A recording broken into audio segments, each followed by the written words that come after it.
Hello beautiful people and welcome to the channel. Reverend Debbie here, hope you're all doing well. So today's topic is the fear of being alone. Now many of us who are in or have been in a narcissistic relationship have a fear of being alone.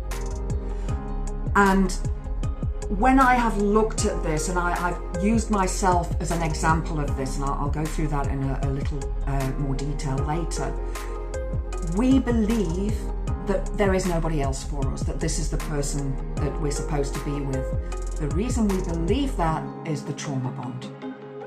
And I'm going to pop a link down in the description below to one of my trauma bond videos so that you can have a watch of that to learn how to understand the trauma bond. It's a big topic.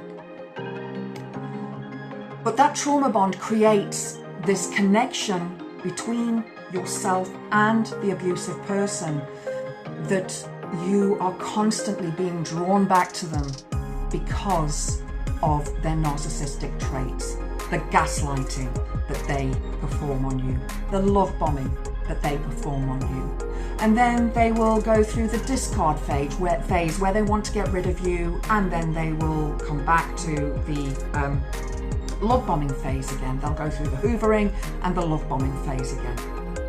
And this is what the narcissist generally does. And this cycle will continue. So you feel that you're not able to get out of this cycle because the only person that can ever love you is this abusive person, because that's what they're telling you. They're telling you crazy things like, oh, nobody will ever love you, you're a horrible person, you're this, that, and the next thing, because they have been gaslighting you and making you crazy, and you will eventually start to believe this. So before I go into further detail, if you enjoy the video, please click the like button. Please subscribe to the channel. I've noticed that quite a few people are returning to watch the videos on the channel but are not subscribed. So if you subscribe, you will be notified as soon as I upload a new video or a short. So it would be really great if you could subscribe. Thank you. And to those who have already subscribed, thank you so much. So you want to leave, but where will you go? What will you do? Should you leave? Shouldn't they leave you? What should you do here?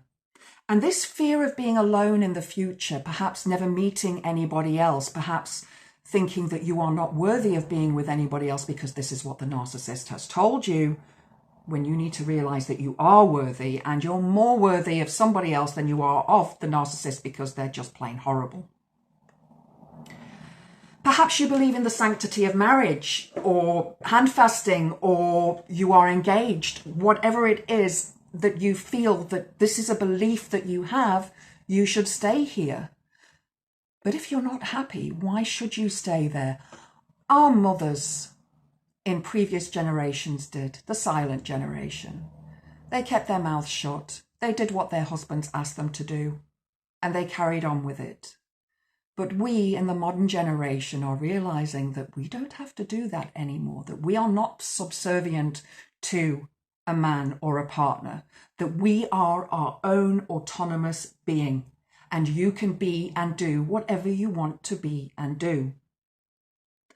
So could you survive on your own? Do you have enough funds? Do you have somewhere to go? What about your furniture? What about your children if you have children? Now, before you start this process of perhaps leaving, I would advise you to contact a women's refuge to find out, get advice from them as to where you can stay, because many of them will offer you a room or a bed or a place to stay until you can find somewhere else to live. But still, this nagging fear of being alone. When do we reach the point where we think, you know what, I'd rather be alone than put up with this SHIT? And I get it. I believed to my core that my vows that I made at my handfasting were true, and that I was going to be with this person for the rest of my life. And then I wasn't. Now, in a way, I was lucky because they left me, so I had a place to live. Unlucky in another way because this place has a lot of memories. But that's going now. That's going. I have reclaimed this space as my own, and you can do the same. But I had actually contemplated taking my tents, I've got 2 relatively big tents, and moving to Scotland because there are no trespass laws in Scotland, and with my car and my cats and my tents and living there. I've got camping equipment, so I would have been okay. Was I afraid of being alone? I think so. I think so. Towards the end, I don't think I was. Towards the end, I wanted it all to be over. I wanted to be heard. I wanted to be listened to, and I wasn't being listened to. I was so afraid of my next that I would lock myself in my bedroom. Well, barricade myself because my bedroom door doesn't have a lock. I did feel that I didn't want to be single again. I did feel that, how am I going to meet somebody? How is this going to work? I've been with this person for 12 years.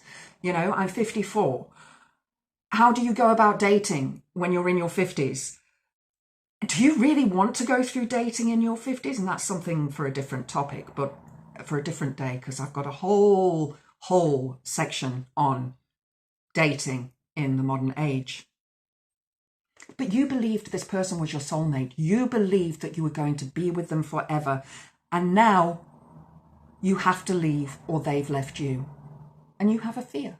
And that fear is perfectly natural and perfectly normal because of the way that the narcissistic or abusive person has been treating you. You have gotten used to being hypervigilant. You have gotten used to being scared when they pull up onto the drive of an evening after work. You have gotten used to bowing and scraping down to them and to pushing aside your own wants and needs to make sure that their wants and needs are met. And it's not right. It's not right. So I had this idea to leave. I was going to take my tents, live in my tents with my cats, and just get away and just take whatever I could. But then circumstances changed and I couldn't do that because a family member became very unwell and I had to take care of them. And when the narcissist had left me, I was afraid of being alone. There were those questions in my mind of, am I ever going to meet anybody else? How do I go about it? How am I going to survive on my own? Because I had no income. I had no clue of what was going on at that time. I was caring for a very sick person, my father, who did actually pass away. So my focus was on that, but my nexus focus was on himself and not on me at all. He didn't care that I was going through one of the most difficult things that most people will ever go through in their lives, losing a parent. The other most difficult thing is having a narcissistic partner. But soon after he left, I was terrified. I put things in place to protect myself, things in certain places so I knew where they were. I was very hypervigilant, very aware of the noises at night that were happening. I changed the locks on my doors. I changed the lock on my gate. I let the police know as well, so that they knew that I was afraid of being alone and that this person may well come and do something to me, because the last time that I was with them, they did actually try to unalive me. And I'd already gone through a huge amount of stress and mental health issues in my life. And one of the problems that I have is agoraphobia, going out. So I was like, how am I going to get to places? Plus, I didn't have a car at the time. So I couldn't go to appointments that I had with doctors and hospitals and various other appointments, because obviously I was trying to sort out all this stuff in my life. But the fear of being alone is a much better option than being unalived by the narcissist. It really is. So, if you're afraid of being alone, is it because you're afraid of what the narcissist may do? Or is it a genuine fear that you have? Is it something that the narcissist has perhaps drummed into you, pushed into you, gaslighted you into believing that you're not capable of being on your own. I remember one of the flying monkeys of my ex said that I'd never done a thing on my own in my life. I moved countries on my own, I started businesses on my own, I've done pretty much everything on my own in my life. So no, that flying monkey was wrong, but that flying monkey was being told lies by the narcissist.